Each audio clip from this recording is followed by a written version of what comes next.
this week is really the heart of the entire class and the crux of what the rest of the semester will be. And if that is not enough to get you to pay attention, sharpen those pencils, make certain that your pen does not run out of ink, and lend an ear to what we're going to be talking about over the next hour or so, then I don't know what will.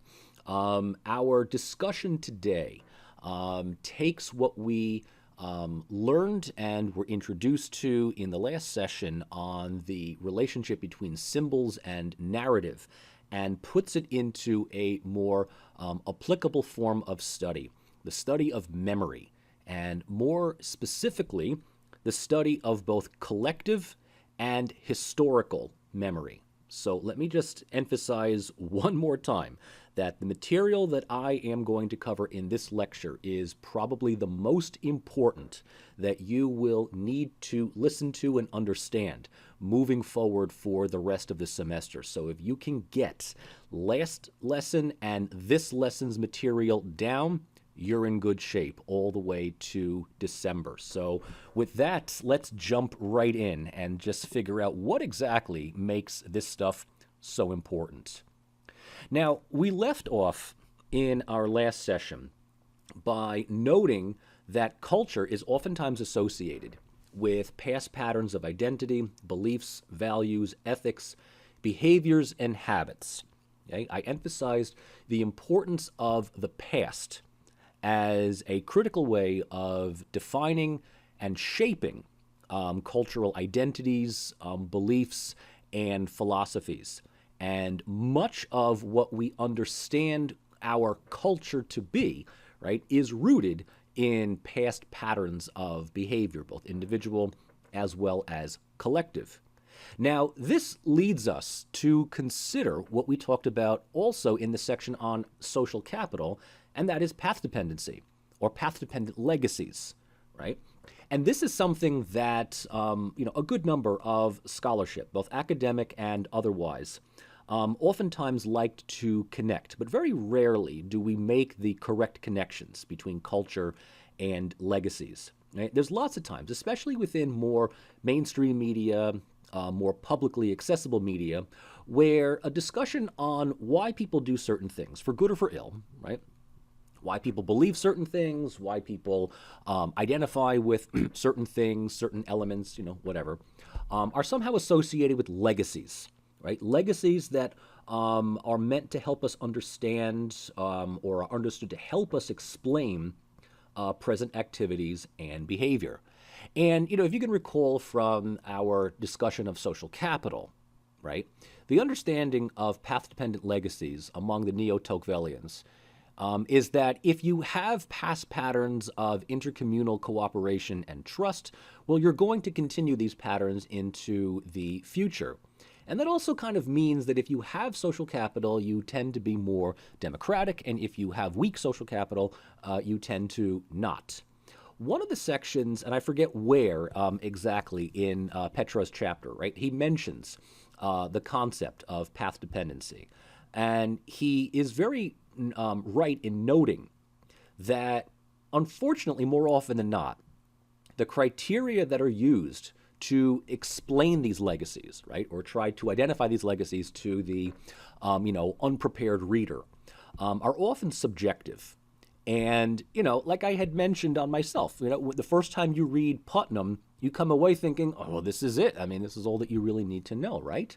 And so if you're unaware of a particular region, right, you're unfamiliar with the history, the culture, and you kind of, you read it in, I don't know, the New York Times, or you hear about it, on CNN, or, something like that, right? You're going to be told that there is some historical grievance, some historical element from the past that helps shape and define the why people are the way that they are today. And, that's by and large not untrue, but more often than not, the people that are making these connections are doing so in a way of trying to find exactly the type of path dependency that they're looking for, right? And we kind of saw this not by reading Putnam, but by reading additional material by Filippo Subbetti and Sherry Berman. And it's not that social capital is the big problem. There's other understandings of culture. There is, for instance, the social character approach, something that I did not bring up in this class for the to keep things a bit more open here. But there is a book that was written about 25 or so years ago, 25, 30 years ago, by Sam Huntington, and he first wrote an article called "The Clash of Civilizations," and that article produced enough feedback, reaction, discussion, hype, that he decided that he was going to expand it into a full-blown book. And it remains one of the most controversial, books on global culture and, political culture, within the last, 30 or so years, right? So he wrote this, in the middle of the 1990s or so. And, for the most part, Huntington is within academia. He's largely, or the book, to be more specific, is largely dismissed as, schlock academia, kind of the, ramblings of a senior, soon-to-retire professor who, already made his mark on the academic world and just felt the need to write something for the general audience. And, the history is problematic. The relationship between different cultures is very, very loose. And, the understanding that there are certain cultures in the world that are just simply incapable of developing any modern democratic thought is, well, downright racist, in my opinion. So, the conclusions that Huntington just kind of, strawmanned together are largely cultural judgments that, to the trained eye are dismissive, superficial, and I have to say just, downright insensitive. But to the wider audience that, doesn't know this stuff and, picked it up in the New York Times bestseller list or, I don't know, Oprah mentioned it. I don't think she did, but, one of those things, right? The average person is going to read this and they're going to come away thinking that they are highly informed about the world, right? Highly informed about the aggressive, non-democratic behavior of the Islamic civilization, the perennial inertia of the so-called African civilization, if one can, even lump all of Africa into one. The understanding that the West is best and the rest is just jealous. It's a very Western-centric, Atlanticist point of view, which, conveniently begins the development of modern world history around 1500, surprise, surprise, and, sort of dismisses any real contribution that non-Western societies have made on the world since. And, it is heavily rooted within, institutional and cultural legacies, right? So Huntington does even more in promoting the sense of path-dependent legacies than, Putnam, Sabeti, or others will do. And what he is guilty of is kind of conflating cultural and institutional legacies as one.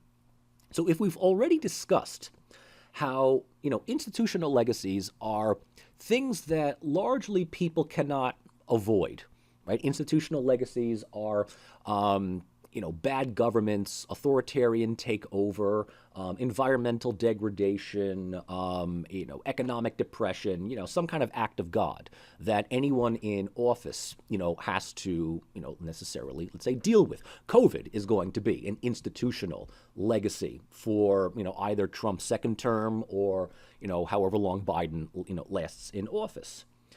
But an important distinction, and one that I think that we have already been noting, particularly when we look at the role of symbol and narrative, is that cultural legacies lead us to understand that cultural choices, political cultural choices to be more exact, are a matter of choice and strategy and policy for socio-political actors. So in other words, people in power are going to look at those unavoidable institutional legacies and make a number of decisions on how to proceed, how to deal with them. And if we include culture into the equation, how they deal with them is certainly going to involve a certain cultural approach that will either invoke some symbols and narratives of the collective identity, or let's say others. Trump embodies one set of American political cultural narratives. Biden does a second. Bernie Sanders does a third. Hillary Clinton does, a fourth. You get the idea, right? There's more than one way of looking at American political culture. And, in a parallel universe where, let's say, Sanders was president, let's say was elected in 2016, I would like to think that, COVID would be unavoidable, but we probably would not have taken COVID so lackadaisically as we did under the Trump administration. And, on another level, let's say if Sanders didn't win in 2016, but, was able to, keep the nomination before the Democratic Party sabotaged his campaign in late February, early March, there would be a different type of scenario in the voting process. You would either vote to reaffirm Trump's national populism, or you would realize that a vote for Sanders is the establishment or the reestablishment of, for many, many decades now, of social democracy, as opposed to Biden just bringing everything back to the alleged happy days of Barack Obama. So obviously, the cultural legacies provide a number of narratives, sometimes competing, sometimes complementing, but narratives that are associated with a collective body of symbols, right? And it is within this understanding that culture is, well, more than history, right? Culture likes to draw from history. Culture, for the most part, I think, loots from history. I think as one historian mentioned to me many, many years ago when he was trying to tell me how degraded my political science major was, right? Because poli-sci people, we either love historians or we hate them. Now, I love to hang out with historians because they're useful in, trying to make my argument. And historians will look at us and say that we're kind of like drive-by historians. We'll loot history, we'll take the things that we need without really getting into the nuance. And I will, return to him and say, well, look, there's a lot of things in history that are certainly important to historians, but, tend to be ignored and overlooked by the general population.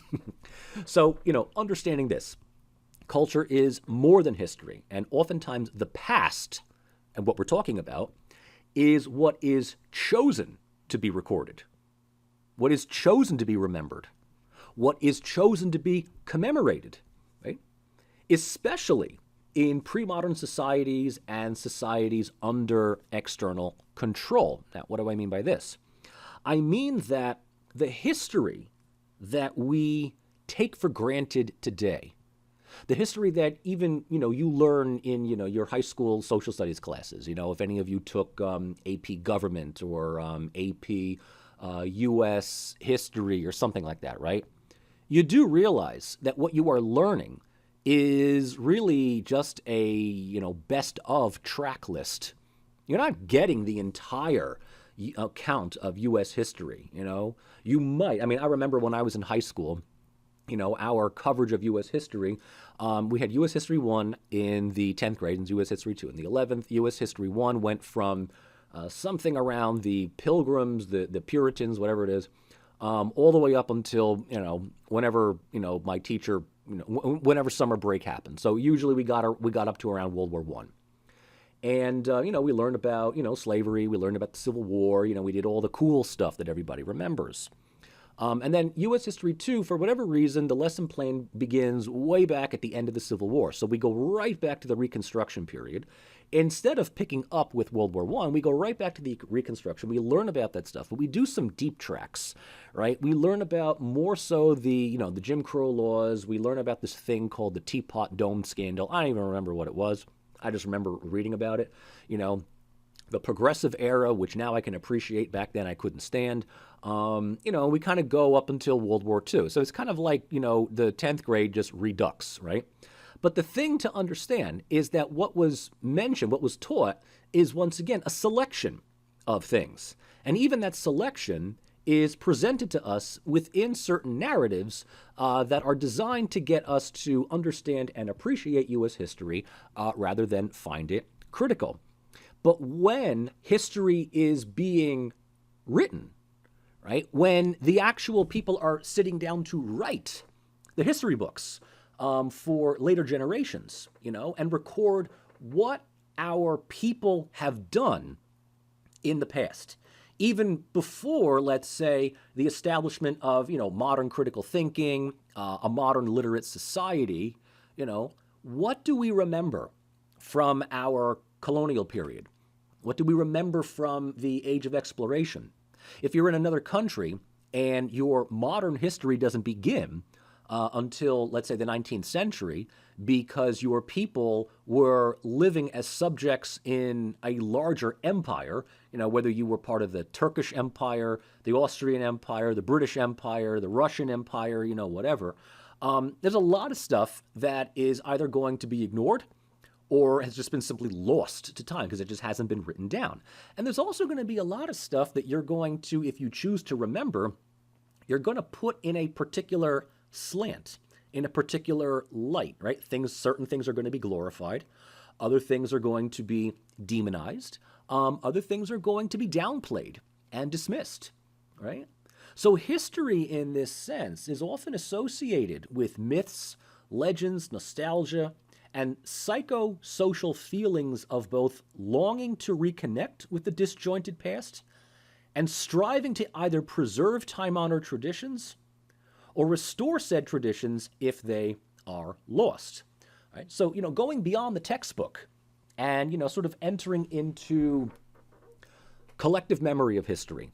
Right? Everybody kind of knows a little bit about American history. And, when I asked you guys last week, name me the top 5 presidents, it's not surprising that a lot of you are, listing presidents that are, well, famous. Thomas Jefferson, JFK, FDR, yes, Ronald Reagan is certainly going to, come into it.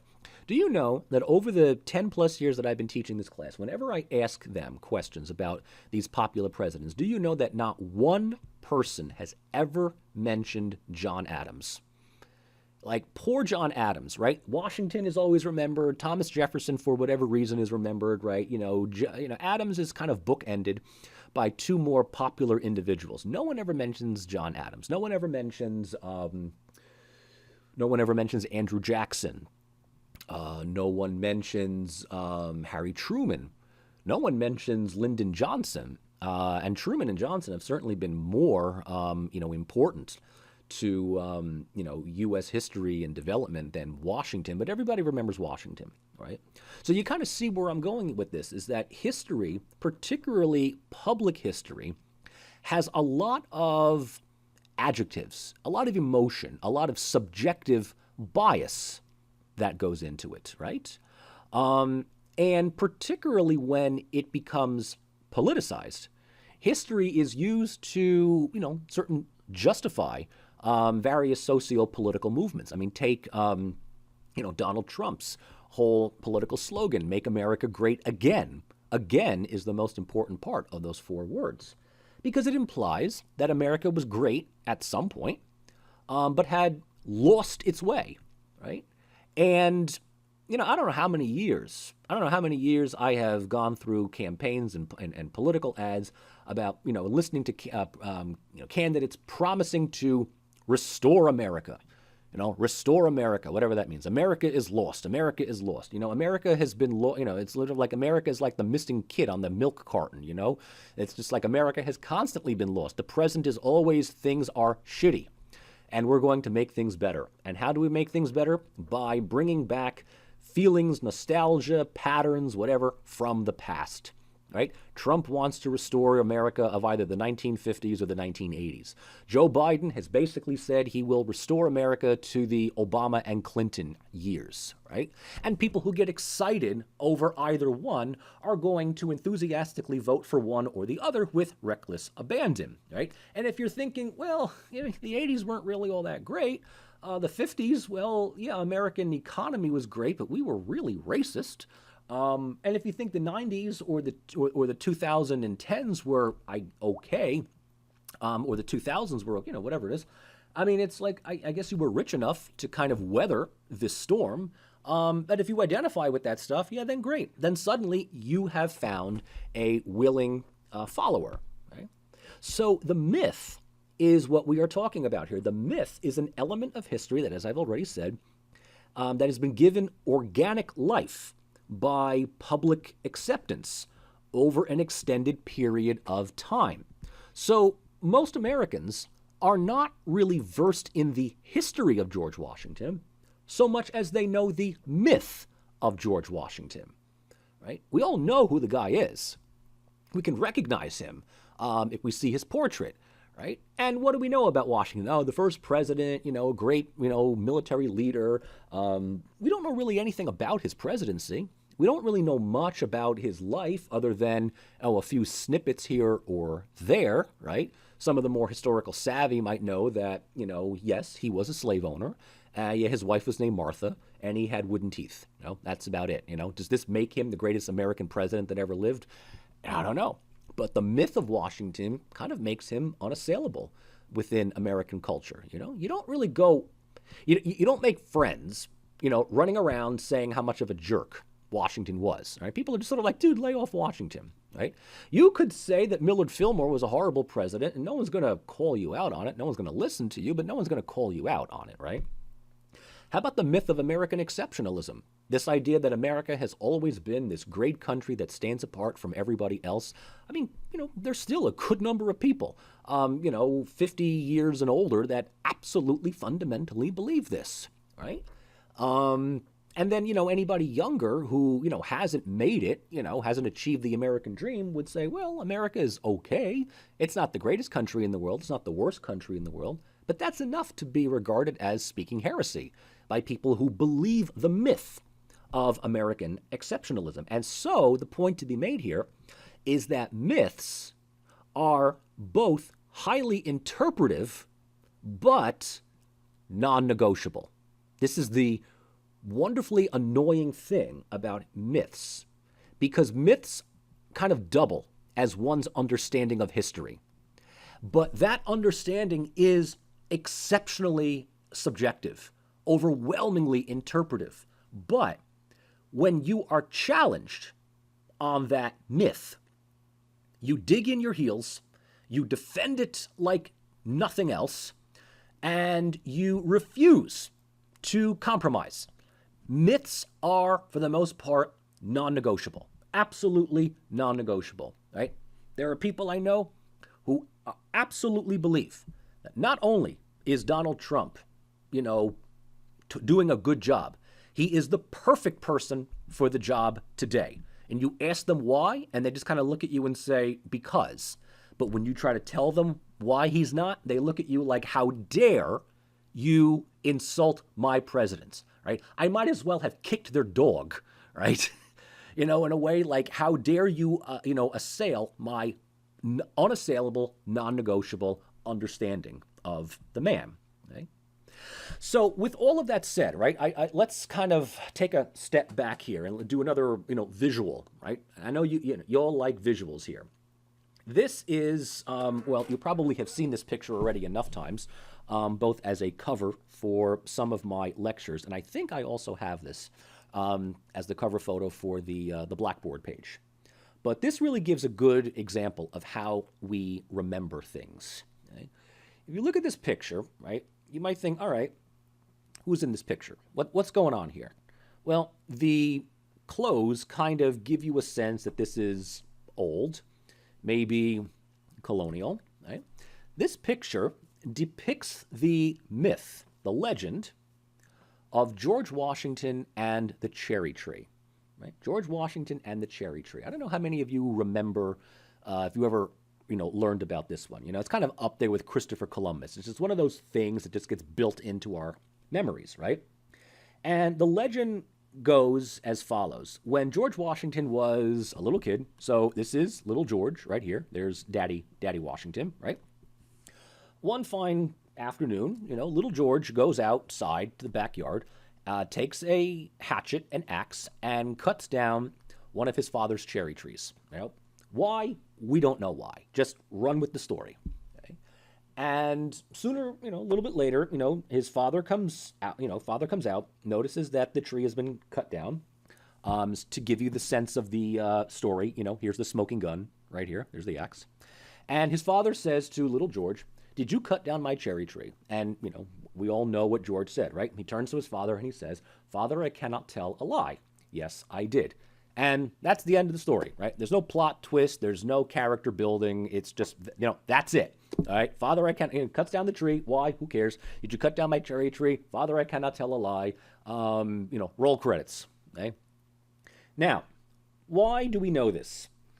Well, first of all, one question that we need to answer to this question is, did this ever happen? Did this event ever happen? And the answer to that question is yet another question. Does it matter? Does it matter if it happened? It may have happened. It may not have happened. So what's the point in this story, especially if it didn't happen? The story is not so much an attempt at trying to explain a piece of young George Washington's history as it is a story, a fable, that is trying to teach us something, right? There's an education, there's a learning thing in this, especially when it is taught to, school children, right? It's taught to school children. And what is the purpose of teaching this to school children? Very simple. Respect your elders, own up to your actions, and don't lie. Like George Washington, our first president. When George was your age, he took responsibility for what he did. He might have been a little mischievous, just like all these kids, right? He might have wanted to see what happens when you use an axe to a tree. But he didn't blame it on Russian trolls, right? He didn't blame it on the liberal media. He owned up to it. His father said, you cut down my tree? And he says, yeah, you're damn right I did. Here it is, right? And his father was like, oh, George, thank you. You destroyed my tree, but you owned up to it. I love you. I love you too, Dad. Roll credits, right? So again, did this ever happen? We don't care. We don't know. What we know is that the narrative goes into the myth of Washington as being honorable, as being trustworthy, as being respectful of one's parents. May not respectful of one's parents' possessions, but respectful of one's parents. And these are the kind of qualities that we want in our first president, as well as a major military commander leading the Continental Army against the evil British in the War for Independence. So the story gives Washington much more character for public consumption than whatever one can find in a well-researched, well-documented history book, right? Everybody knows who George Washington is, but the thing is that nobody actually picks up a history book and reads about him. I never picked up a history book and read anything about Washington, but I know a number of things to kind of, get by. One of which is that the legend may not necessarily be true. And so this, necessitates me to once again point to a very important thing from the previous lecture that I simply want to refresh your memory on. The George Washington and the cherry tree story shows us the importance of symbols and narratives. The narrative, once again, the conscious connection of previously unstructured and possibly even unrelated events, figures, and ideas into a seemingly imploded framework of logic and reference, is the carefully crafted and constructed story. Okay? We are taking actual events from history, actual people from history, and stitching them together into a deliberately designed narrative, a story to tell or convey a point, right? Washington existed, his father existed. I'm pretty certain that there was a tree in there, at Martha's Vineyard where he lived, right? Could this have happened? Perhaps. Could it not have happened? Equally so. The narrative tells us that's not important. What's important is the message that is implied, that is provided. And so we need symbols to convey that narrative because they function as the tool, both tangible as in the form of monuments, commemorations, and rituals. In this case, young Washington, a cherry tree, and an axe, and intangible, such as feelings of belonging, patriotism, and tradition.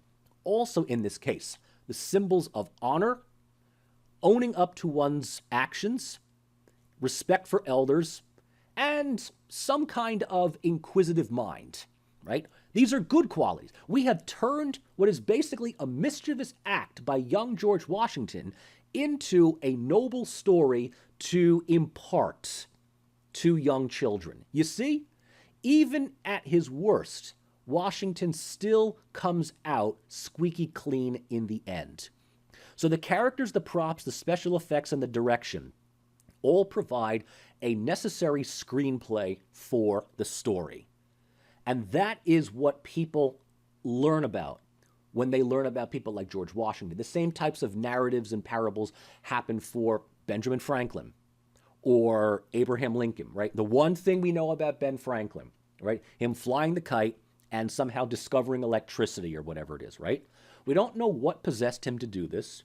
We don't know what was the background. All we know is we see this guy in, knee-high socks, flying a kite at night or in the middle of a storm, lightning hits. We don't know if he gets electrocuted or not, but, the key kind of like creates a shock. And, Benjamin Franklin, quote unquote, discovers electricity, just like Columbus discovered America. But these are just little stories to say, hey, America is full of founding fathers that are neat, that are role models, right? Wouldn't you want to be like Ben Franklin? Wouldn't you want to be like George Washington?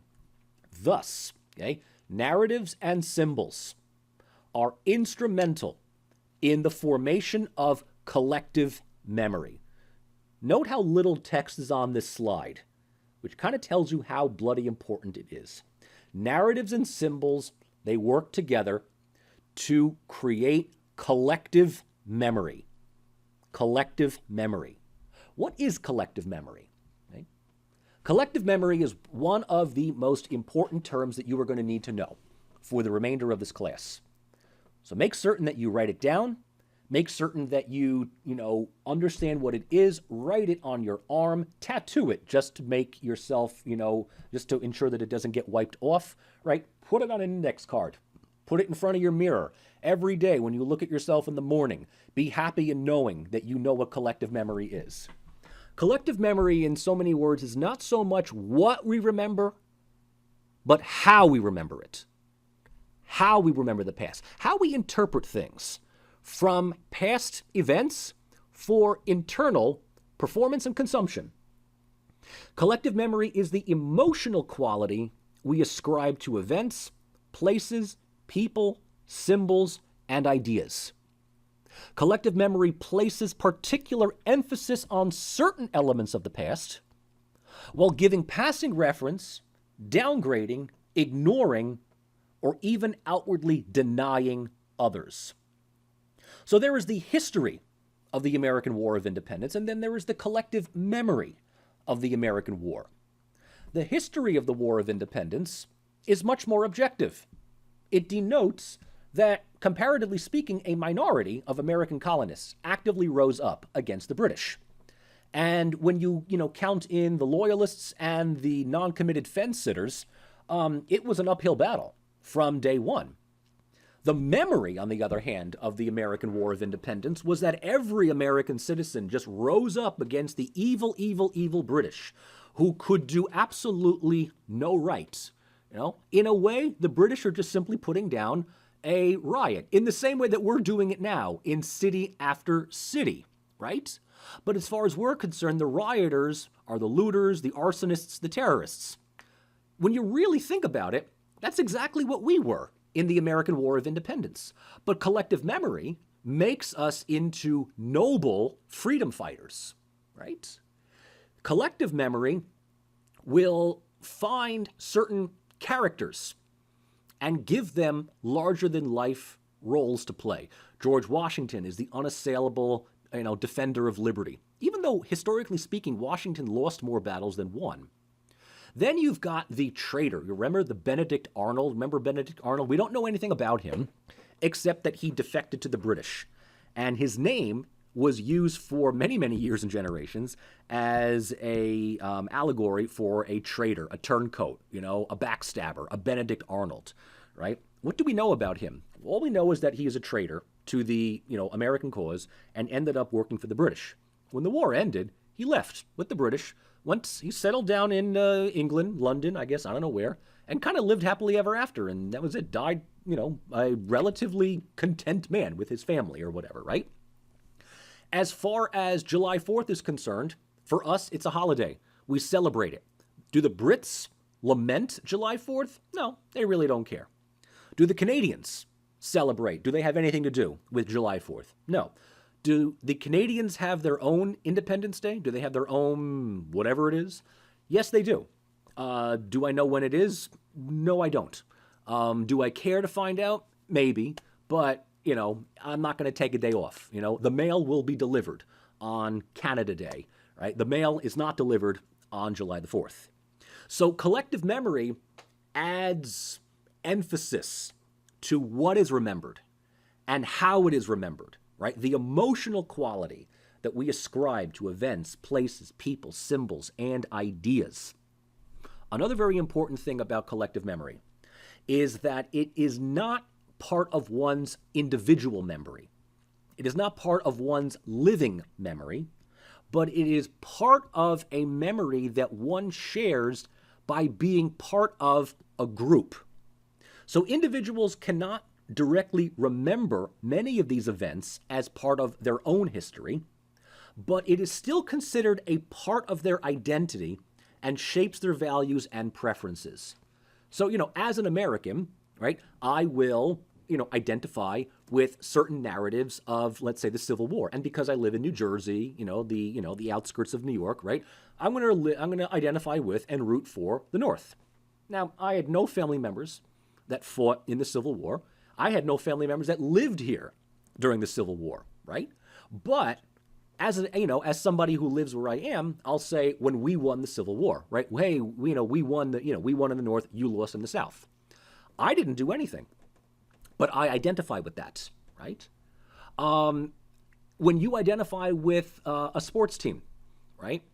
You can identify with that team's victory and losses, both in the present period. So if you were a Dodger, if you're a Dodgers fan, and the Dodgers won the World Series, earlier this week, last week, I can't remember, right? You all of a sudden feel happy because you almost feel like your team won. We won we won the World Series. Like you didn't win anything, And even more so, if you identify with a team way back in history, before you were born, you're going to feel a sense of pride when your team won certain events and matches, and you're going to feel a certain sense of loss when they lost. You didn't do anything. You have no connection to it, right?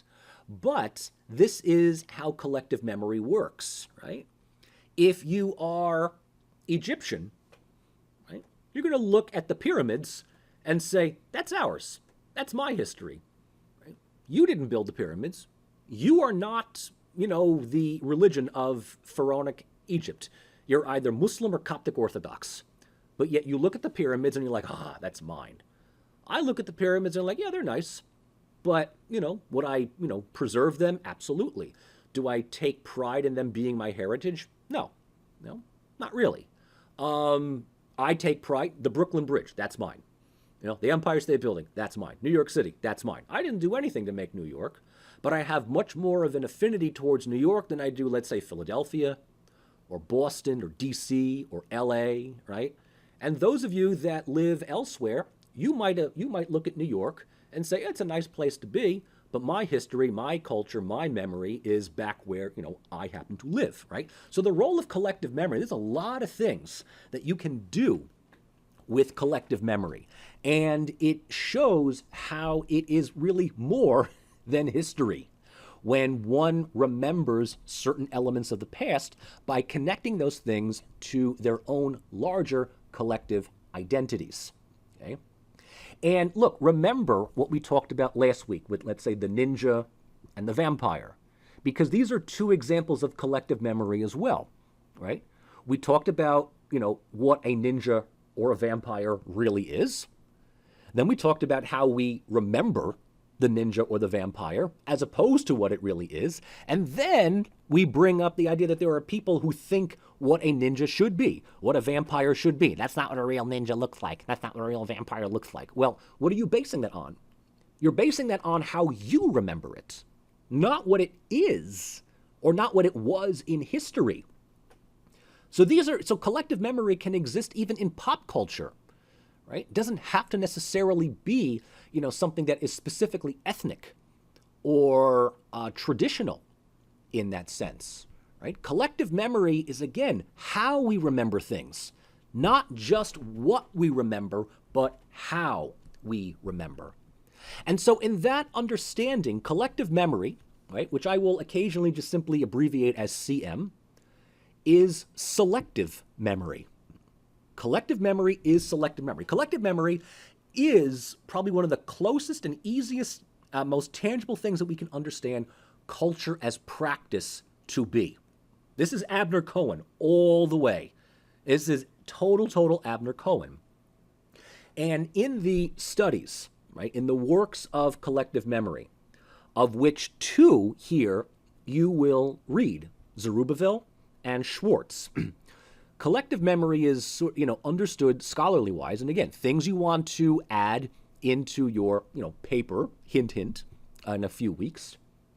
Maurice Halbwachs, one of the foremost and, founding scholars on the role of collective memory. So we're talking about, let's say, early 20th century here. Halbwachs understands collective memory to be an organic part of social life that is continuously transformed in response to society's changing needs. Now that is just screaming culture as practice right there, right? An organic part of social life that is continuously transformed in response to society's changing needs. Now that, of course, begs another question. Who's doing the changing? Right? People are. Socio-political elites, people in power, people with access to publishing. We're going to get to all of this, in time here. Pear extends our understanding of collective memory by saying that it is in permanent evolution, open to the dialectic of remembering and forgetting. Right? This is, a part of collective memory is a subpart, collective amnesia. Not just what we choose to remember, but what we choose to forget. How we remember, why we forget. There are things that we choose to just simply remember, downgrade, ignore, right? These are things we'll talk about in the latter part of this semester. Impermanent evolution open to the dialectic of remembering and forgetting, vulnerable to manipulation and appropriation, susceptible to being dormant and periodically revived. Now, this also brings forth what we talked about in the previous lecture on the dynamism of culture. And, write this down, the critical importance of human agency. Human agency. Collective memory is unbelievably historically subjective, but in both Halbwachs and Norrois' account here, we are talking about the presence of human actors shaping, reshaping, using, abusing, manipulating, constructing, reconstructing, deconstructing narratives of the past for contemporary use and purpose.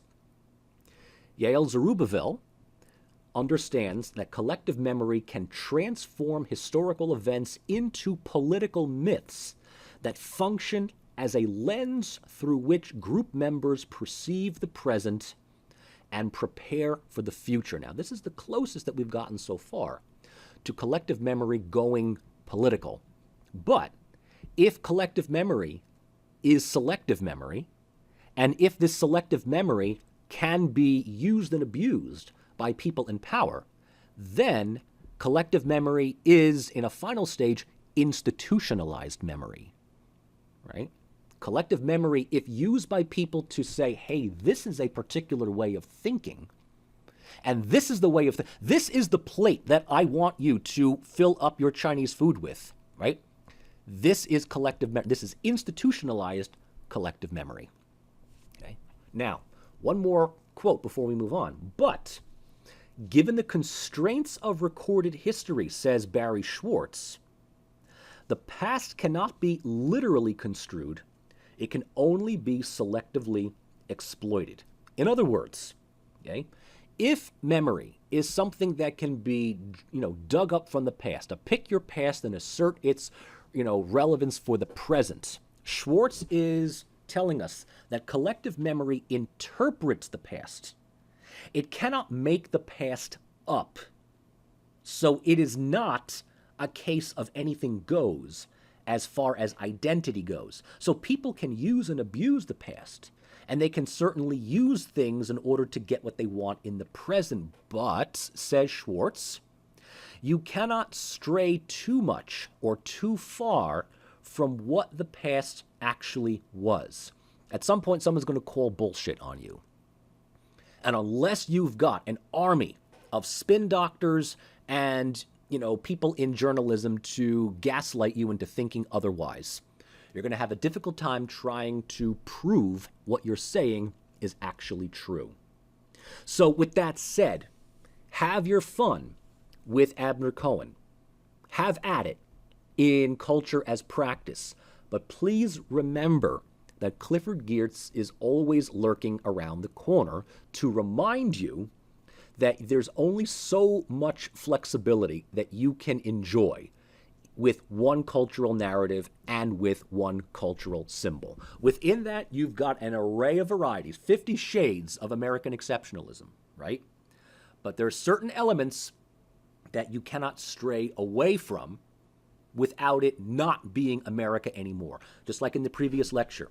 You can have 8 zillion Batman comics and cartoons and movies and, serials and whatever, right? But there are certain things that you need to have in order for it to be Batman. First of all, you need Batman. But what is Batman, right? Batman has to look a certain way. He has to be a certain person. He has to live with a certain group of people. Other people need to be dead. He cannot live in Metropolis. He cannot, spew a spider web from his wrist, right? Batman has to be Batman. Superman has to be Superman. Spider-Man has to be Spider-Man. Luke Skywalker has to be Luke Skywalker, right? And once you conform to the Geertzian culture as system, well then, yeah, you can play around with as many things as you want, okay? But if it needs to be rooted somewhere, then obviously we are not making things up. It is therefore a reading of history within contemporary socio-cultural lenses. It's never a straight reading, and in some cases I'm not going to, deny that it is, a dishonest reading. But in this sense, collective memory serves as a means to an end. And more often than not, practitioners of collective memory want to be as accurate as possible, so when people do call out their BS, they can point to the historical records and say, no, we have read our history. Our interpretation of whatever in the past is authentic. And so we are not making things up, but we are actually being adherent to what the past really is. And if you don't understand that as such, then it's you who have strayed from our roots. So that is why there must always be a core of factual truth from which collective memory is based. Okay? You cannot stray too far from these non-negotiable truths. And the more you can include unarguable events, people, and epics from the past, the more convincing your narrative will be. Okay? And this is equally important because, as Benedict Anderson mentions, as I said in the previous lecture, in Imagined Communities, there is a critical importance of connecting your narrative with a quote-unquote consuming public. A consuming public through language, religion, customs, whatever. And in language, I'm not just simply talking about the spoken language, but the meanings within those languages, right? So the more authentic you can be, the more believable, the more consuming from the public your interpretation of the past will be. So when we have these, and they occasionally, come up every so often, when you have these academics, or more likely policymakers, that, look at a region of the world, and they scratch their heads and they ask, what's the matter with these people? The Sam Huntingtons, or better yet, the people who read Sam Huntington's Clash of Civilizations, and say, well, you know what? The best way to remedy the Muslim world, the African world, the Latin American world from their perennial problems is to just break with the past, right? And I always love people who say that because you know that they're so secure in their jobs that they can be completely devoid of any logical reason and say that with a straight face, right? Break with the past. And I'm like, bro, easier said than done. Can you imagine, right? Can you imagine someone from the outside looking at all the problems that we have in the United States? And trust me, we have dozens and dozens of problems, right? And someone just said, well, America just needs to break with its past. America needs to break with its, with its gun fetish. America needs to break with its, flag fetish or whatever it is, right? And there's going to be a whole bunch of people that are going to be like, fuck you. You know what? I wasn't even that much of a gun nut, but you told me from the outside what I need to do. I'm going to go out and get me a gun right now. That's just it. And I'm going to wrap it in the American flag. Booyah. So while this does not mean that people are prisoners of their past, it does imply that if one is going to look at how does a society, a group change, improve, do something other than what it is doing now, we need to root whatever policy solutions that we come up with within the cultural mix, within some appreciation for that group's past.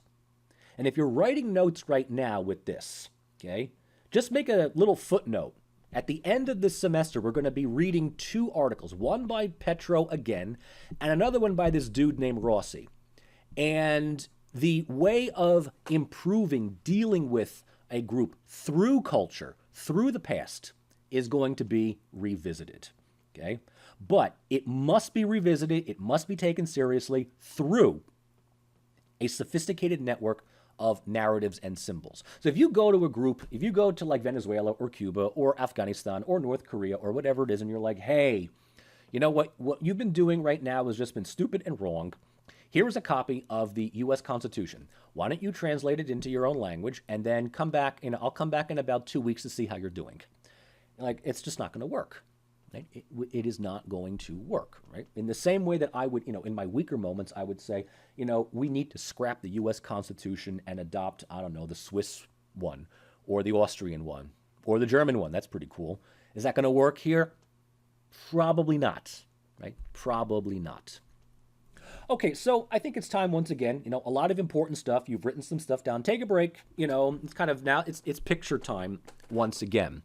And how does collective memory work, let's say, in something, non-confrontational?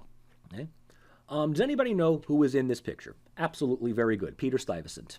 Does anybody know who he is? I'm actually asking nobody right now, but, Peter Stuyvesant was the last Governor General of New Amsterdam.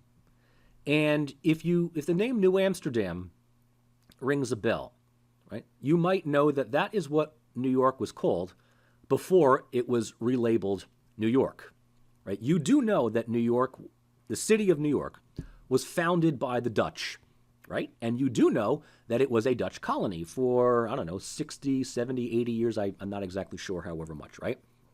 But it was in the 1664, if I'm not mistaken, that the British had sailed into New York Harbor and was like, hey, this is a nice colony here. It'd be a shame if someone just took it, which is exactly what they did. Right? And without a shot being fired, just the Dutch kind of looked around and were like, okay, you got the guns, you got the final say. And the British were kind of, rather accommodating, rather conciliatory to the Dutch, right? They said, look, this is going to be not a hostile takeover. We're just changing flags and we're just changing upper administration. But, you guys can, stay on as local officials and whatever. Peter Stuyvesant, of Stuyvesant, of Bedford Stuyvesant, of, Stuyvesant Town, of Stuyvesant High School. Now you're wondering where we get this name from. It's this dude, okay? Peter Stuyvesant, retires as Governor General and lives as a private citizen in what is now early New York. And he retires to a farm, his family farm, quote unquote, way up north in this place called Bouverie. Bouverie is a Dutch word for farm. We kind of anglicize that term to be called Bowery. Bowery. And if you're thinking, Bowery, there's a section of Lower Manhattan called the Bowery. Is there a reason for that? Yes, absolutely. See, when Stuyvesant retired to his family farm way up north in the Bowery, which is, kind of like around the village, um, New York was still a very, very tiny little town, like way down, on the tip of Manhattan here. And he lives out, his days to, he dies peacefully, and that's about it. In fact, the tract of land that his family farm is on was also known, the Bowery was also sort of euphemistically called the village because there were a number of, family houses and smaller. It was a little compound, right? Stuyvesant was a wealthy individual. It's why we call that part of Lower Manhattan today the village still today, because that is where Peter Stuyvesant's farm was. Now, there is no record, there's no evidence of his farm. You can go to the area today, there's nothing standing. Right? It's kind of the thing with New York, is that it was only up until the 60s did we really start caring about preserving things from being lost and abandoned. Except for one thing. During his time as a private citizen, Peter Stuyvesant decided he was going to plant a pear tree in his front yard. Isn't that nice? You know what? For lack of better thing, we'll consider this to be the pear tree right here. Okay? So whenever he wants a pear, he can go outside, grab a pear, eat it, make it into a liqueur, whatever. After Stuyvesant had died, and after the family had sold the land to the city of New York, as the city was rapidly expanding northward, the pear tree remained. The pear tree remained, and if the tree could talk, it saw the world around it changing. So much to the point that this drawing of the pear tree, I think, was in the 1850s. So we're talking about almost 200 years later. And the way in which the city had expanded, the pear tree found itself sitting at the corner of 3rd Avenue and 13th Street. That corner still exists today, right? The corner of 3rd Avenue and 13th Street. And the tree just kept existing. So much to the point that it survived into the age of photography. Peter Stuyvesant's pear tree, now old, kind of rickety, right, surrounded by a fence, and lovingly cared for by the people in the neighborhood. Why? Because by the 1860s, we're talking Civil War era now, this pear tree was, for all intents and purposes, the last living link that New York had to its Dutch colonial past. So you want to talk about meanings put into symbols, and you want to talk about how New York's rapid expansion oftentimes just buries, destroys, remodels history to the point where nothing is memorable. The oldest continuous living thing in New York today, well, living, useful, functioning thing in New York today, is, I believe, the Brooklyn Bridge. Right? The Brooklyn Bridge. I mean, there's maybe Trinity Church, but it has gone under a number of renovations. Fraunces Tavern is still where the original one was, but it has been completely sort of rebuilt. Maybe Central Park, but the Brooklyn Bridge is, pretty old. So we're talking about, 120 years old. That's about it. Now, if you're thinking to yourself, all right, I'm going to pause this video and I'm going to get me down to 13th and 3rd to look at this pear tree. I hate to break it to you, but shortly after this picture was taken, the pear tree died. There was a rather brutal winter in the year of 1867, and the tree just didn't make it. And despite the locals, despite the city doing everything possible to preserve the tree, see if there was a sapling or whatever, they just couldn't save it. And the poor thing was pulled down, removing that last link.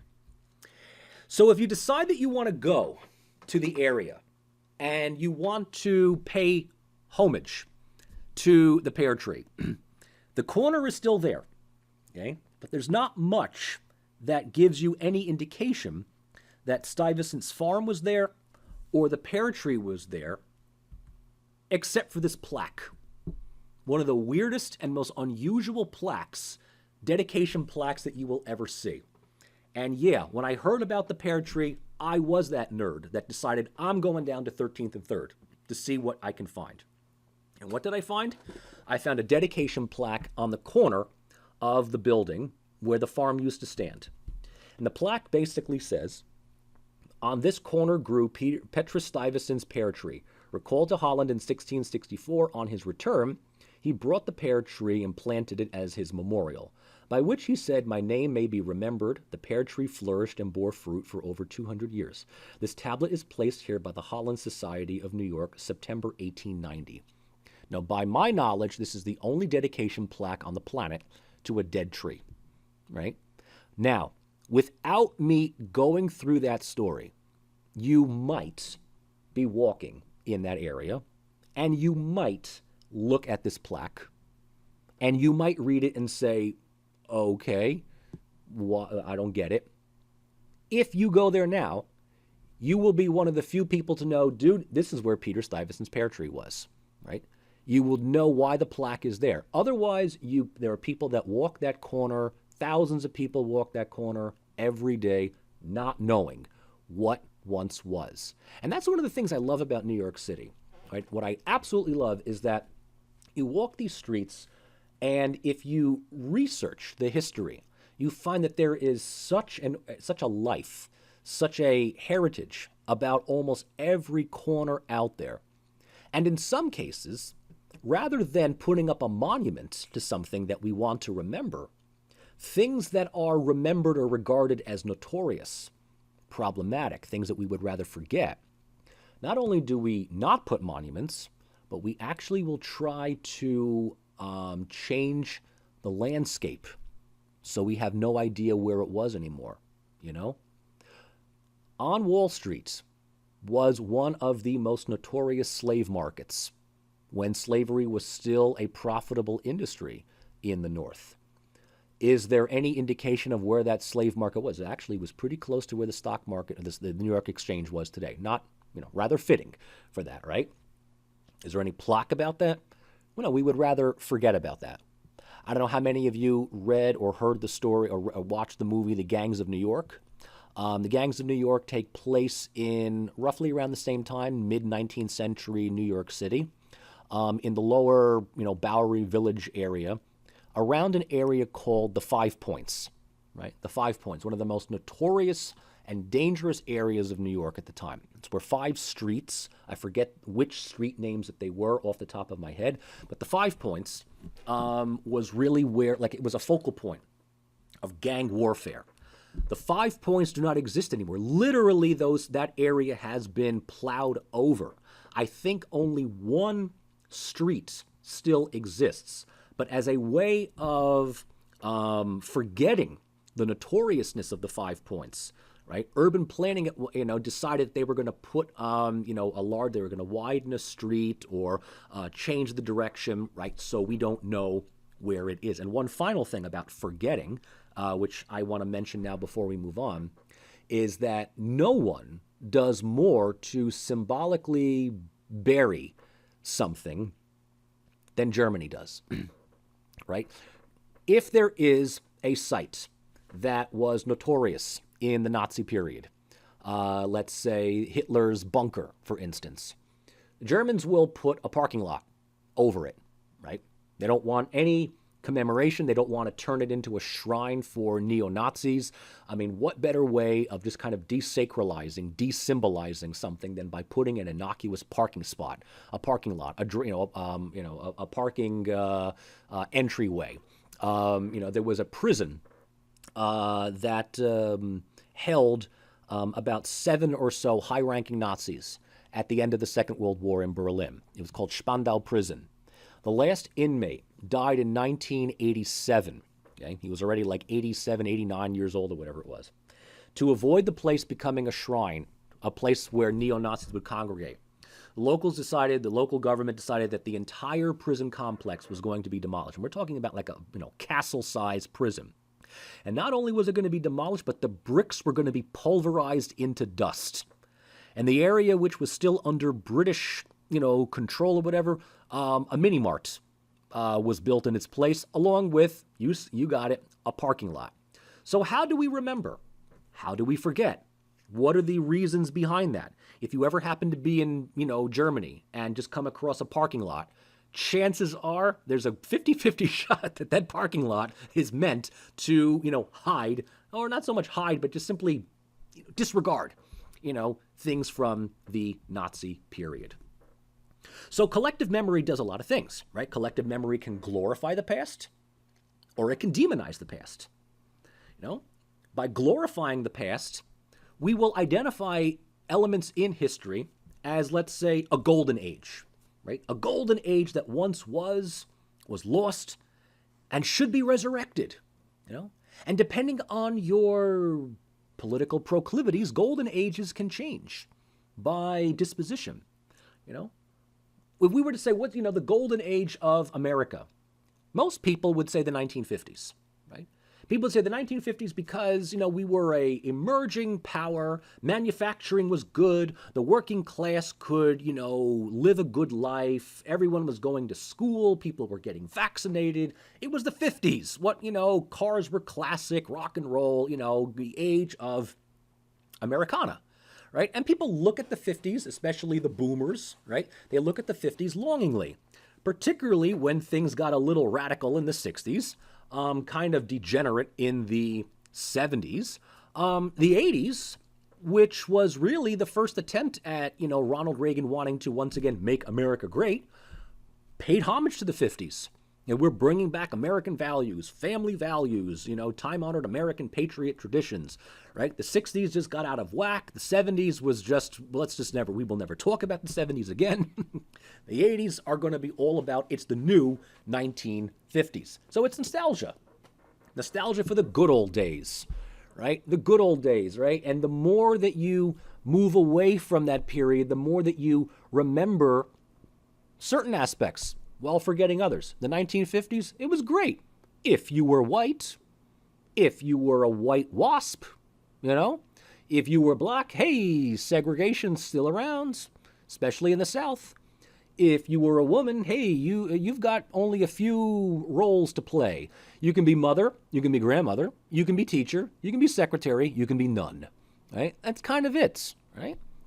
50s, yeah, life was great, but oh, look, my polio is acting up again. If we had email, if we were all living in the 50s, I'm pretty certain that at some point in my teaching career, I would have been told, hey, one of your students needs to be in the iron lung today, because tuberculosis was still a big thing, So the 50s had its vices, the 50s had its problems. There was rampant racism in the 50s, rampant misogyny in the 50s, right? There's no question about that. But these are the things that are forgotten by the people who long for the 50s. In the same way that the people who long for the 80s, right? The 80s were a great time. America was great. Ronald Reagan, this, that, the other thing, right? 1980s saw the death of organized labor. It saw the absolute destruction of the working class as a politically mobile group of people. Now, I have fond memories of the 80s because I was a kid. So for me, the 80s were, Saturday morning cartoons, breakfast cereals, trips with my dad to Toys R Us, and for $20 we could fill the trunk with Star Wars toys, whatever it was, right? Yeah. If I were older, if I were affluent and I lived in the suburbs, I have no problem with the 80s. If I were struggling working class or a minority, the 80s were, not exactly great, right? So again, how we remember certain things are dependent on where we are, what we have, and what we don't. So on the opposite end, the past can also be demonized. Right? We can choose to remember things about the past, but mark them as periods of ignorance and superstition, right? Never to be repeated again. Can we forget slavery in this country? No, we cannot forget slavery, and we will not forget slavery, but we will remember it as something to never repeat again, right? And look, let me tell you something. Even as early as the 1930s, 1940s, there were articles written in academic journals that sought to find an excuse for slavery, not to promote racism, but from an economic standpoint say that it was an evil necessity. Outside of alt-right chat sites today, can you imagine anyone with a shred of legitimacy trying to make that argument and expecting to retain that legitimacy afterwards? No, of course not. So slavery is bad, right? The Civil War, bad, right? These are the things that we cannot forget and serve as really a model of what not to do in the future, okay? For other countries that, emerged from multinational, multi-ethnic empires, we can, remember our pre-independence as a time of oppression and foreign domination. Ukrainians, especially Ukrainian nationalists, will remember the Soviet period as now a time of Russian domination, right? Of Russian colonialism. Forget the fact that Ukraine was a vital contributor to the Soviet Union. The first man in space, Yuri Gagarin, I believe was Ukrainian, if I'm not mistaken. Ukrainians did not languish or suffer under the Soviet Union, except the Holodomor, which is under Stalin, but everybody suffered under Stalin. Stalin was an equal opportunity oppressor.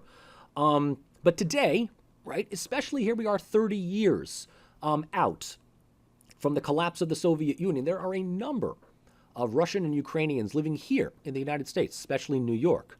If they remember the Soviet Union, they remember leaving as a kid with their parents and realizing how horrible it was. But it wasn't as bad as people like to make it out to be. But again, the narrative is, nope, shut up, it was horrible. Okay, fine, it was horrible. Let's never repeat it again. So the past can be glorified, the past can be demonized. Now, with all that said, you think, oh my God, this is a lot of stuff here. Well, there's one final bit of information that I feel necessary to include, because why should I make this easy? Let's jazz this up a little bit. There's still one missing variable, particularly in how memory is shaped, and that is the state, okay? The state itself. See, collective memory, if you've been listening to me so far, it largely assumes that there is some structural order to define and shape how a group remembers the past, right? And, if you've written down collective memory equals selective memory equals institutionalized memory, yes, you're absolutely correct.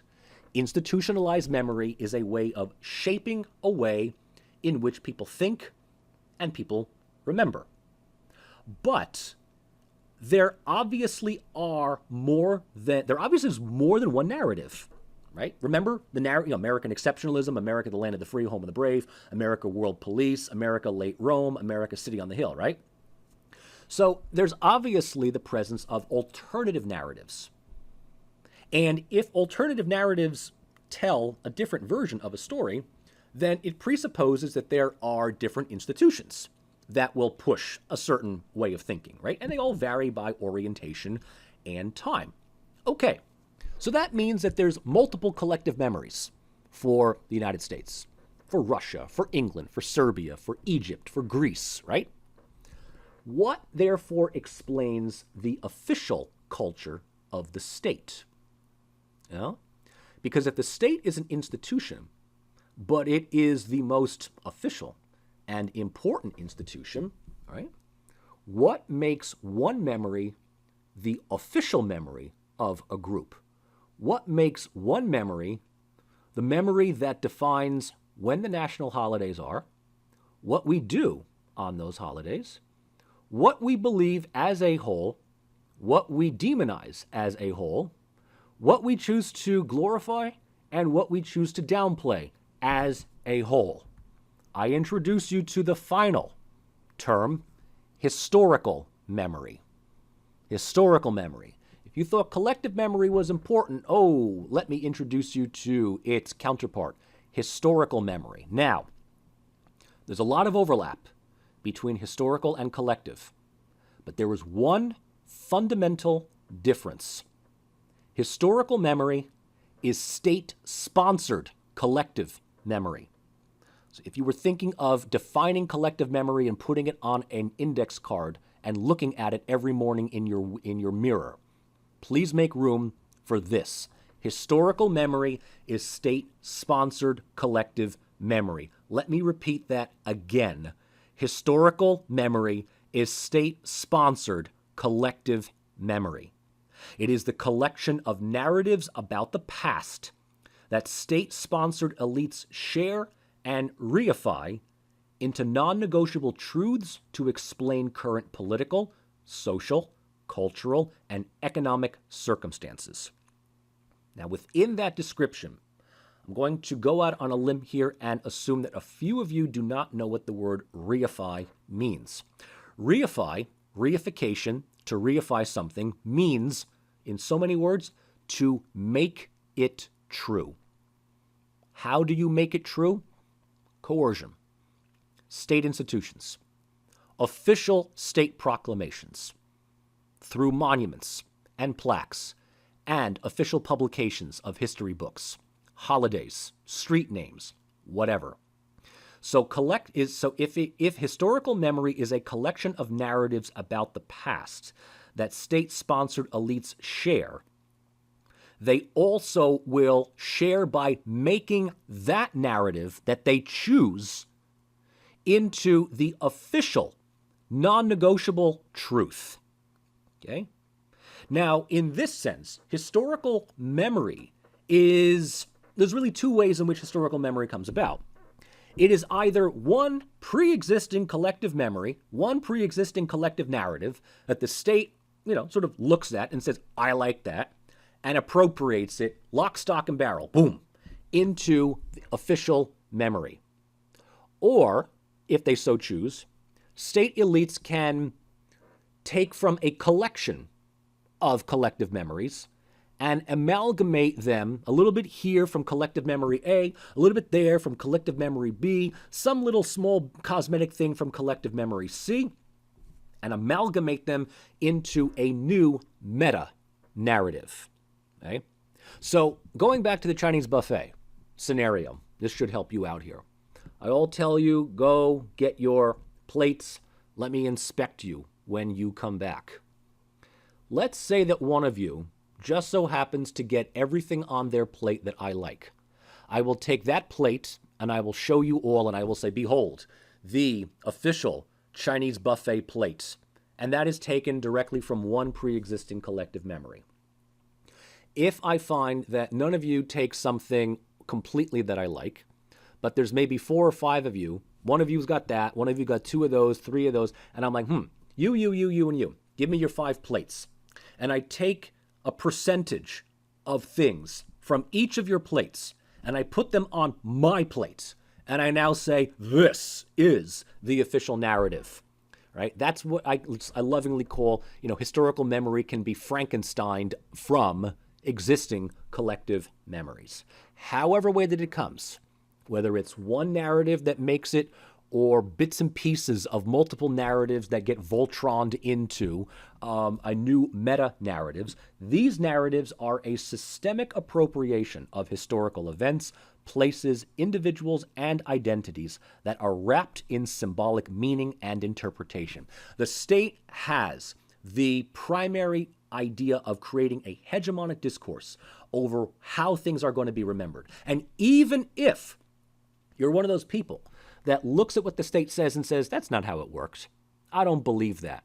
The state has the ability of sanctioning you if you choose not to go along. If the state says, right, if the state says, if the state says George Washington was the greatest president that ever lived, and you're like, well, I've done the history, I've done the research, and as it turns out, to be perfectly honest, FDR was really the greatest president that ever lived. The state will say that's not the right answer. So what do you do in order to be rewarded? You just simply go along with what the state says. So you'll put on your exam, you'll put on your immigration, cross-examination, no, George Washington was the greatest president that ever lived. Okay? I don't know how many of you, maybe some of you went through immigration. I know that my wife went through that a couple of years ago, where she became a naturalized citizen, and we had to go through the immigration test about history here, there, everywhere, right? And there are some questions where, one of them was just like, the Civil War was fought over for what reasons? And I'm like, well, there's lots of reasons, but the answer is slavery. We just answer slavery. That's just, what? Just stop thinking. What does the state want? The state wants slavery. There it is. Okay. So that's what you do, right? Historical memory will force people to conform to certain beliefs and practices because you get rewarded for buying into that narrative, and you get punished, you get sanctioned, you get fined for not, right? Another good example of historical memory. The city of New York honestly believes that the speed limit for every street should be 25 miles an hour. That's the historical narrative. Do I believe it should be 25? No. I can't drive 25 miles an hour. I tap on the thing, and at some point, I'm going to be going 30, right? And even at 30, I feel like my car is burning gas, Like, I have to go at least 40 in order to feel comfortable. Well, there have been multiple times I've driven home, and I've, up Flatbush Avenue, over the Manhattan Bridge, right? And I'm driving, all of a sudden I see what looks like a camera flash. And I'm like, that doesn't look good. And, about a week or so later, I get something in the mail that says, hey, our little camera caught you doing 41 in what should be a 25. You owe us $50.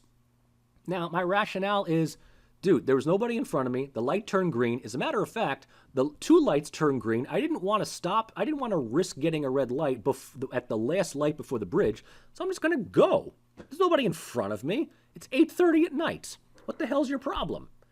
Well, who cares what my problem is? The historical narrative is, fuck you, it's 25. Pay us $50. Okay, what do I do from now on? I'm like, I don't care if I got somebody honking their horn behind me. I'm not getting another ticket. I am not going more than 30 miles an hour because it even says speed limit's 25. We start taking pictures after 35. So 30, you're okay. I don't care if I have the right of way. I don't care if I've got a clear. I am not. Do I agree with it? Absolutely not. But I don't want to pay $50. I have lots of other things I can do with $50, right? That's historical memory. So the importance of memory, right, both historical, collective, is that as far as culture is concerned, rather than the past just being the disjointed past, right, collective memory ascribes ownership of history. Right? I mentioned this a couple of slides beforehand, right? This land, this landmark, this building, this language, this king, this battle, this contribution, it's not something that happened in history. It is ours. Our pyramids, our church, our victories, our king, our medieval empire, right? So, within the photos that I showed you, in the one on narrative and symbol, right? I will, the picture that I took of Hagia Sophia back in 1998, right? Me, as an Orthodox Christian, that to me, it doesn't matter if it is currently used as a mosque. It will always be a church, right? And the best way that I can show that it's a church, not only just by, religious affinity or by national affinity, right, is that if you actually go into the church, the museum, whatever it is, the mihrab, which is the little area, the prayer area where you go to, the mihrab is off-center because the church was built to face Jerusalem. Mosques are built to face Mecca. So if you ever walk into a mosque, and usually these ones are Turkish mosques because Turks don't build mosques, they just steal other people's churches and convert them into mosques. If you go into Hagia Sophia or other Byzantine era churches and you find that the prayer direction is off center with what the building looks like, congratulations. You are in what used to be a church, mostly an Orthodox church. Now, for the outsider, you're like, okay, that's nice. For me, that's like, yeah, at the end of the day, it ain't Istanbul. It's Constantinople. As a matter of fact, the name Istanbul itself is a bastardization of a Greek phrase, Istinpoli. Istinpoli in Greek literally means to the city. To the city. So when people would say, hey, where are you going? Or what are you doing this weekend? I'm going to the city. Pame Istinpoli. I'm going to the city. It's like, if I say I'm going to the city for the weekend tonight, people are like, oh, you're going to New York. Isn't that nice? No other place in the world. I could be 5 minutes outside of Philadelphia. And if I say I'm going to the city, it means I'm going to New York. If I say I'm going to Philadelphia, I'm going to Philadelphia, right? Ownership, right? So in that sense, memory helps us understand. People say, when our ancestors did this, when we did this, when we landed at Plymouth Rock, right? When we won the Civil War, when we beat the British in the American War of Independence, when we defeated the Germans in 1945. I say that as an American citizen. I do not say that as an ethnic Austrian, right? I say that as an American citizen when we beat the Germans in 1945. So in this sense, memory ascribes ownership of the past. Historical memory applies a degree of hegemony that provides state ownership of the past. State ownership, not just a collective group, but the state now says this part of history is part of our official history, right? So for Greece, the Parthenon in Athens is part of our Greek history, even though, right, there's no pagan Greeks that go there anymore. But it's our history, just like Egypt. The pyramids are our history. Interestingly enough, as far as Turkey, the whole conversion of Hagia Sophia to a mosque, right? It was a mosque for, about 400 or so years. So as far as Turkish collective and historical memory is concerned, it is just as much a part of their history as the Greeks claim. So there's a lot of areas in the world that are competing between two groups over who gets what. Greeks will look at Hagia Sophia and say it was a church. It's currently occupied as a mosque. Turks will look at it and say it has returned to a mosque, right? It's ours just as much as it used to be you. Well, it used to be yours, but now it's ours. Istanbul is us. We live in the city now. You don't, right? Serbs and Albanians over Kosovo. Israelis and Palestinians over Jerusalem. Armenians and Azerbaijanis over Nagorno-Karabakh. Russians and Ukrainians over Crimea, right?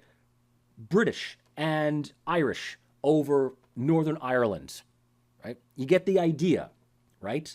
And so when it enters historical memory, now the state is involved. The state is invested in making this a part of their history and their collective memory. So there is a rather important element of hegemony that goes into historical memory, more so than collective.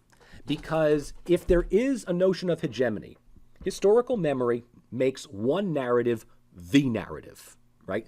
The official, non-negotiable narrative. Again, doesn't matter if you agree or disagree with it. Screw you. This is the official narrative. And over time, the goal is that it's just taken for granted, right? It's just taken as is. So that's why there's so many people defending Columbus. Columbus, the myth, the legend, not the actual person, right? How dare you bring up factual evidence about Columbus? I'm sorry, I like the guy. Why you gotta be such a buzzkill, right? So if, historical memory is hegemonic, there is a, clear example of state-sponsored commemorations of the past.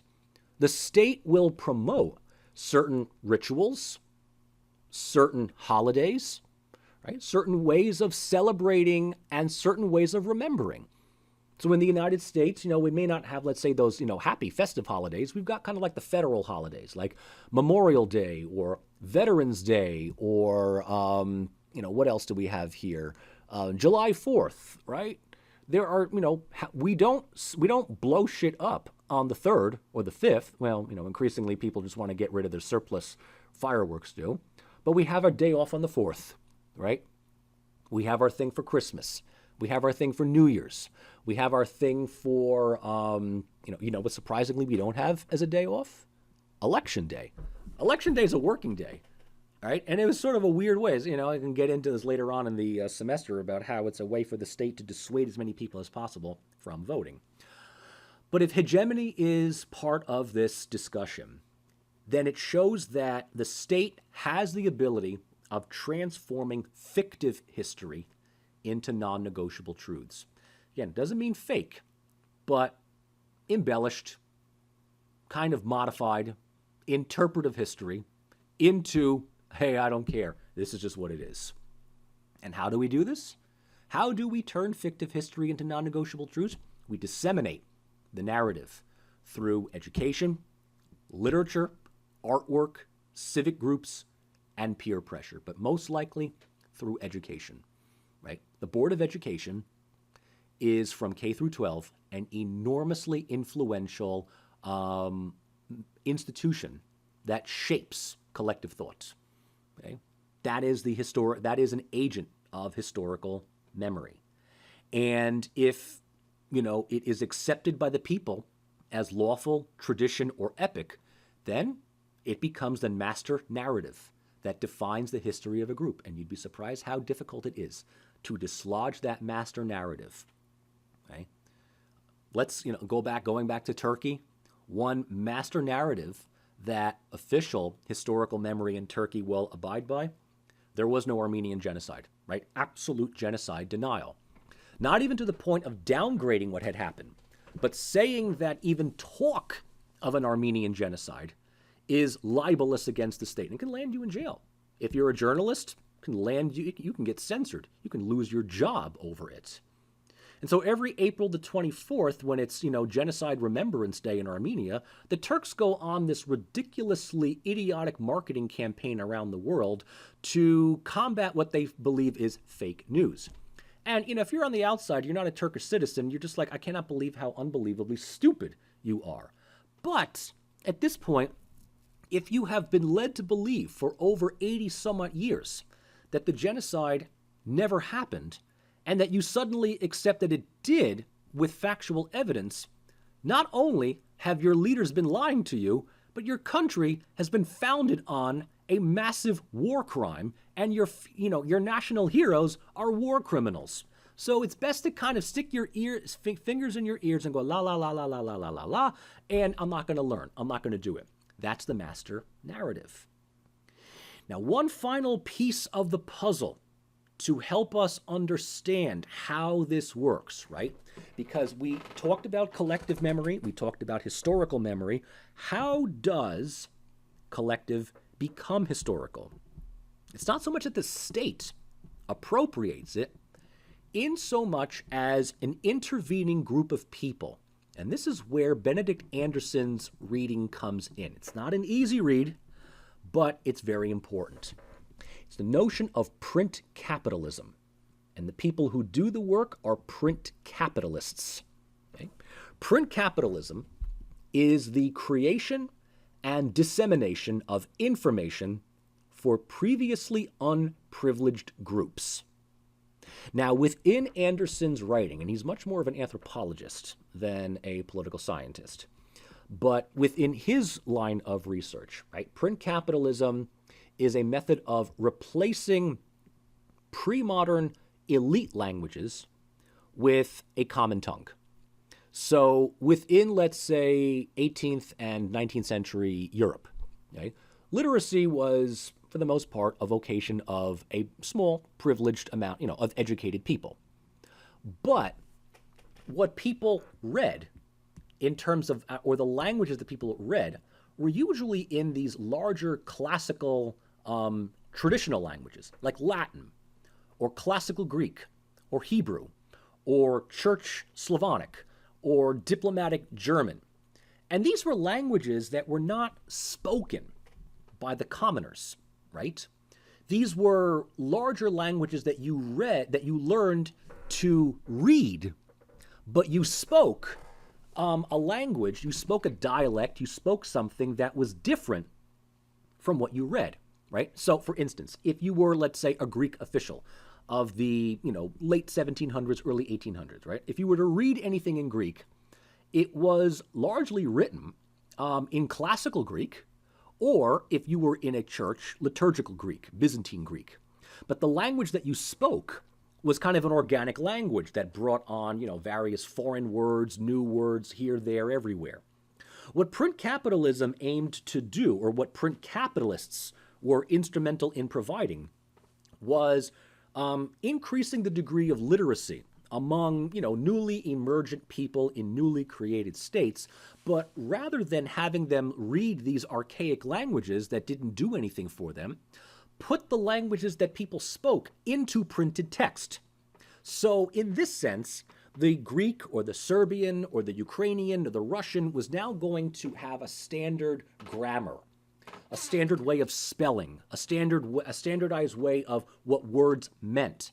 And, for lack of better example here, some of the most important print capitalists are people who wrote the first dictionaries, right? The people who wrote the first dictionaries of modern languages are the ones that decided how the words were going to be spelled and what words were going to make it into the language, what words were going to be replaced with more authentic words or whatever it is, right? So in this sense, in a larger context of culture, okay, print capitalism is the standardization of previously fluid symbols, meanings, and identities.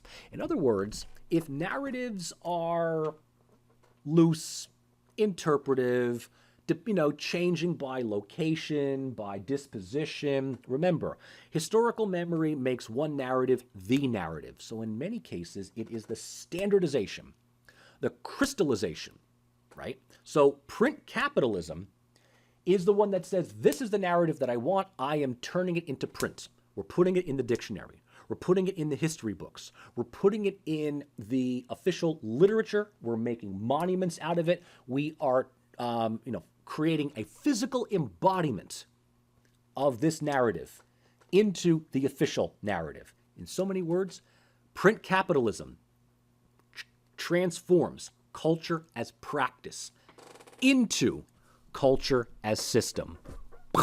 Mind blown, right? Print capitalists turn Abner Cohen into Clifford Geertz. Right? And remember, we talked about this in the beginning of the semester. When does something become tradition? And do the things that we regard today as tradition at one point have some establishment, have some origin, right?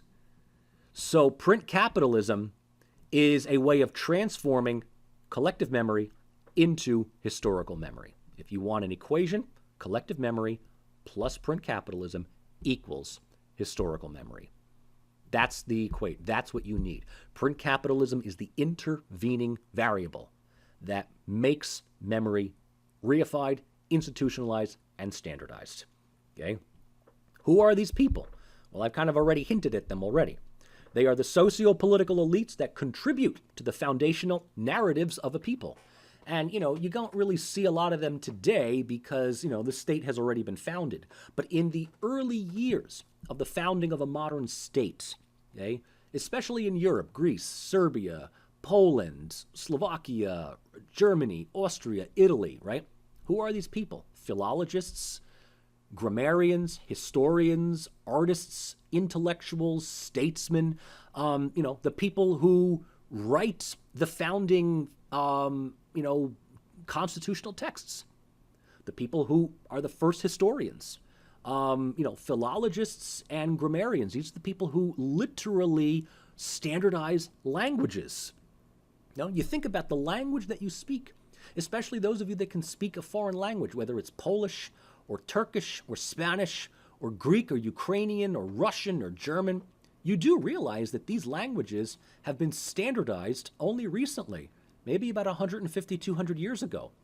Beforehand, the languages were fluid and they change by region, which is the reason why we separate language from dialect, right? A language is a dialect with a dictionary, an army, and a flag. A language is a dialect that became standardized for the whole country, okay? And so print capitalists are those, early intellectuals that have the ability to shape education, identity, and collective beliefs, whether they are, churches or religious institutions, boards of education, founding fathers. These are the ones that contribute to the reification of narratives into non-negotiable truths, okay? And, some examples of print capitalists throughout, the ages here, right? I begin really with Emperor Constantine as far as Christianity is concerned, right? You kind of, not that many people here really think about this stuff, right? But Christianity, the Christianity that we kind of know and, accept today, was largely the result of three main print capitalists, really. You have Jesus himself. I mean, you can't really have Christianity without him. You have St. Paul that, began to centralize or standardize Christianity. But then in the 4th century, you had Constantine, Emperor Constantine, that decided that because he felt the need to standardize and codify Christianity across the empire, he would be the one as emperor who decided what goes into official text and what is left out. And, he convenes this ecumenical council in the city of Nicaea in 325 AD. And he's got bishops and priests and holy men and all sorts of people that convene at this rowdy, crazy convention for like days on end. And he's listening to every single one. And at the end of the day, he decides what gets accepted and what doesn't go into this book, which we now, of course, know as the Bible, right? So certain gospels are kept in, certain gospels are thrown out. And what we understand the Bible, Christianity today, is in no small measure designed by what Constantine was feeling that day, right? How about these two guys? How about these three people? George and Charles Merriam and Noah Webster goes into, the Merriam-Webster dictionary, right? You ever think about who Merriam and Webster are? These are people, right? Two brothers and one other dude decide, hey, we're going to standardize the English language, and it's the dictionary. And are you going to question what's in the dictionary? No, of course not. How about when we talk about, individuals that standardize languages in Europe? Adamantios Korais was instrumental in standardizing the modern Greek language. Vuk Karadžić does the same thing for the modern Serbian language. Taras Shevchenko does it for the Ukrainian language, right? We can actually, roll back history to say these are the people that, sat down and was like, this is how the language is going to be. Now, was Vuk Karadžić the only person that worked to standardize Serbian? No. There were others that were working alongside of him. Some of them were even competitors. What makes Vuk work? Simple. Vuk's manuscript was the one that made it, the one that was accepted by the state. Right? And that's just how, in fact, today, you want to talk about the Merriam-Webster dictionary for English? In Serbian, we have what's called Vukov Rečnik, literally Vuk's dictionary. Right? Last time we talked about Bram Stoker, just kind of creating this entire pop cultural genre of Dracula by taking bits and pieces of pre-existing narratives and symbols. Vlad Tepes, Petar Blagojevich, Sava Savanović, boom, Count Dracula. Right? Actually, it's really more of Petar Blagojevich and Vlad Tepes. You put the two together, Sava Savanović, a couple of other things, but it don't matter. Oh, and how about the World Wide Web? Who created the internet? Who wrote the code for the internet? A guy by the name of Tim Berners-Lee. Did you ever think about, did somebody actually create the internet? Yep, one person did. Some Brit. Okay? And guess what? You can actually still go to the very first web page that ever came online. Okay? Doesn't look like much, right? It's written in terminal green font, but Tim Berners-Lee wrote the code for HTML. And ever since, you want to create a web page, you follow that standard, right? Now, with all of these cases, right, why is Christianity the way that it is? Why is the dictionary, the Greek, Serbian, English dictionary the way that it is? Why is Dracula the way that it is? Why is the World Wide Web? The answer is it just is how it is. And when you've done that, you're a good Geertzium. You're engaging in culture as system. But all of them were created. All of them had some outside competitors, but these are the ones that made it to publication. So an important thing to note as we begin to wrap this up, I know that I don't even know how long I've been talking right now, but you can tell that this is stuff that I know, and this is still one take, so I'm getting kind of tired here. Historical memory is collective memory. Remember, there's a lot of overlap between the two, but with the institutional support and authority of the state. Okay? There can be a number of collective memories within a group. And even when there is an existing historical memory permeating from the top, right, an official version of the past, of identity, and of culture, it doesn't mean that the other unselected collective memories fade away. No, they still exist. Sometimes they challenge the prevailing historical memory. And if we have things like complete government regime change, constitutional change, whatever, historical memory is not permanent, right? It can be replaced. We can take an existing historical memory out and replace it with an as still yet collective memory and turn that into the new historical memory. But that is something that, you know what, we'll just write that down for the time being. I think there's enough material that you covered up to this point. But we will talk about that in the second part of this second half of the semester. Suffice to say right now, there's a lot of material. And I hope that you have been with me up to this point.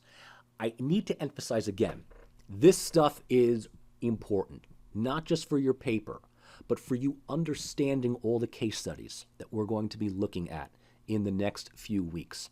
So you get the idea of collective memory, historical memory, print capitalism down. The rest of this stuff is going to come real easy.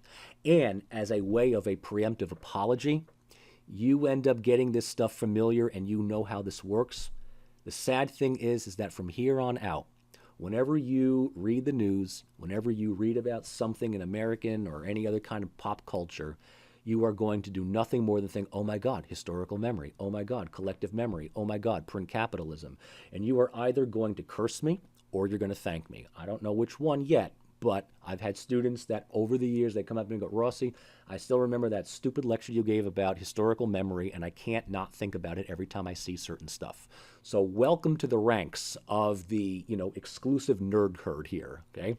All right, I'm going to stop for now. There will be a smaller follow-up lecture on the 4 phases of historical memory, and that will continue our discussion of the material, but also begin to include some case studies, some that are assigned in readings, others I used to assign, but I chose to take out for the purposes of keeping this class simplistic and straightforward. But I still maybe will use a few of them just to explain within the lecture. So I hope you had all of that. I hope you took all of that to heart. Those of you who have yet to email me about your personal symbolic narratives, some of you have already done so, please do so. Remember, participation is very important. All right, thank you all for listening, and I will see you in the next lecture.